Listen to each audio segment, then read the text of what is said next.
નમસ્કાર ખેડૂત મિત્રો, ઓનલી ખેડૂત હેલ્પમાં આપનું સ્વાગત છે। આજે તારીખ 2 એપ્રિલ 2026 આજના મહત્વના હવામાન સમાચાર જાણીશું, જેમાં ભર ઉનાળે એપ્રિલ મહિનાનું પ્રથમ માવઠું ગુજરાતની અંદર કયા કયા વિસ્તારોમાં થશે, તેમજ આજથી આ માવઠાની શરૂઆત કયા વિસ્તારથી થશે, તેમજ ગુજરાતની અંદર ભારેથી અતિ ભારે પવન સાથે વરસાદની પણ શક્યતા રહેલી છે।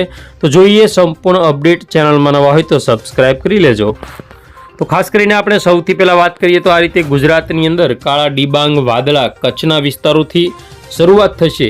આજે કચ્છના મોટાભાગના વિસ્તારોમાં ભારે કાળા ડિબાંગ વાદળોથી વરસાદની શરૂઆત થશે। ઝાપટારૂપી વરસાદ હોય ધીમે ધીમે વરસાદની શરૂઆત થશે। બપોર પછીના સમયગાળા દરમિયાન સમગ્ર ગુજરાતના જે વિસ્તારો છે જેમાં વાદળા છવાશે, અને ખાસ કરીને 3 તારીખે શુક્રવારે સમગ્ર કચ્છમાં ભારે વરસાદ, ઉત્તર ગુજરાતમાં પણ હળવાથી ભારે વરસાદ જોવા મળી શકે। બાકીના સૌરાષ્ટ્રના વિસ્તારોમાં પણ બપોર પછી મેઘાવી માહોલ જોવા મળી શકે છે। તો જોઈએ વરસાદની ખાસ અપડેટ।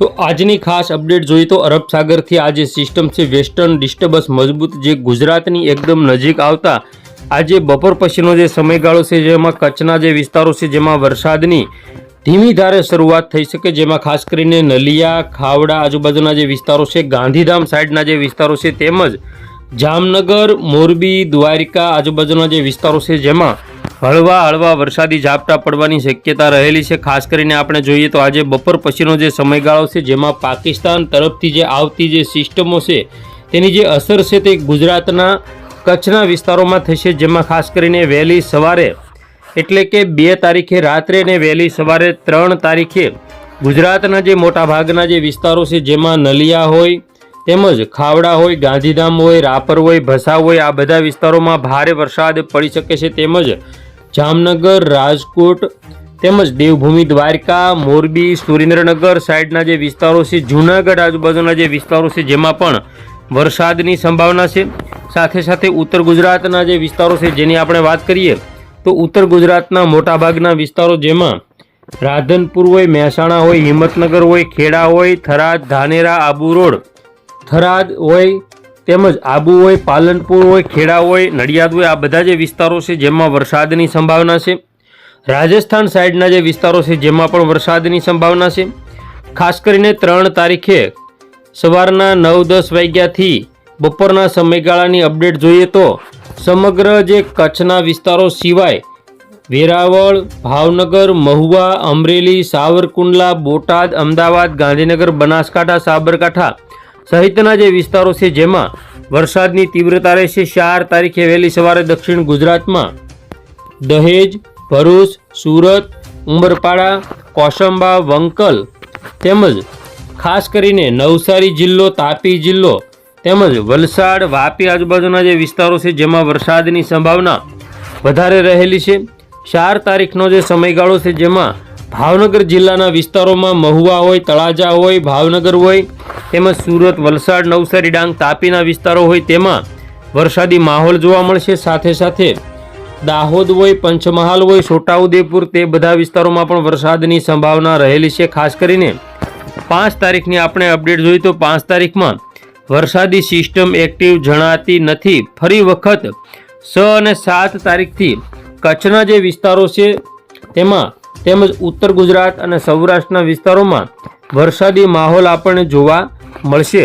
7 તારીખે ઉત્તર ગુજરાતના જે મોટાભાગના વિસ્તારો છે મહેસાણા હોય, પાલનપુર હોય, લુણાવાડા હોય, અમદાવાદ હોય, આ બધા વિસ્તારોમાં વરસાદની સંભાવના રહેલી છે।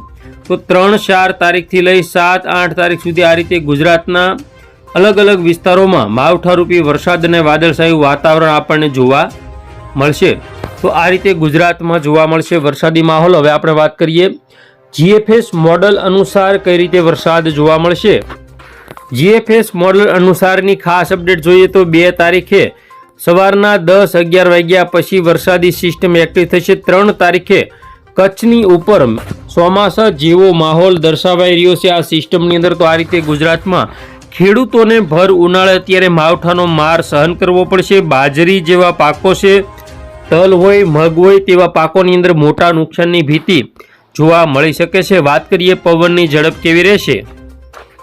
હવે આપણે 2 તારીખમાં પવનની ઝડપની જો વાત કરીએ તો 31 કિલોમીટર પ્રતિ કલાક, અમદાવાદ આજુબાજુ અને સુરત, સૌરાષ્ટ્ર સહિતના જે વિસ્તારો છે જેમાં જોવા મળશે. બપોર પછી આજે વેરાવળ સાઈડના વિસ્તારો હોય, જામનગર હોય, જેમાં 35થી લઈ અને 45-47 કિલોમીટર પ્રતિ કલાક સુધીની પવનની ઝડપ અનેક વિસ્તારોમાં જોવા મળશે. જે 3 તારીખે પવનની ઝડપ વધી શકે, જેમાં 3 તારીખે કચ્છના વિસ્તારો હોય, ઉત્તર ગુજરાત હોય કે પછી સૌરાષ્ટ્રના વિસ્તારો હોય, જેમાં 45થી લઈ અને 55 કિલોમીટર પ્રતિ કલાક સુધીની પવનની ઝડપ આપણને જોવા મળશે કોઈ વિસ્તારોમાં. તો આ રીતે હવે 2 થી 3 દિવસ પવનની ઝડપ વધારે રહી શકે છે. ખાસ કરીને આપણે જોઈએ તો સૌથી વધારે 7 તારીખની અંદર જે પવનની ઝડપ છે થરાદ આજુબાજુ 72 કિલોમીટર પ્રતિ કલાક સુધીની, કચ્છના વિસ્તારોમાં 65 કિલોમીટર પ્રતિ કલાક સુધીની આપણને જોવા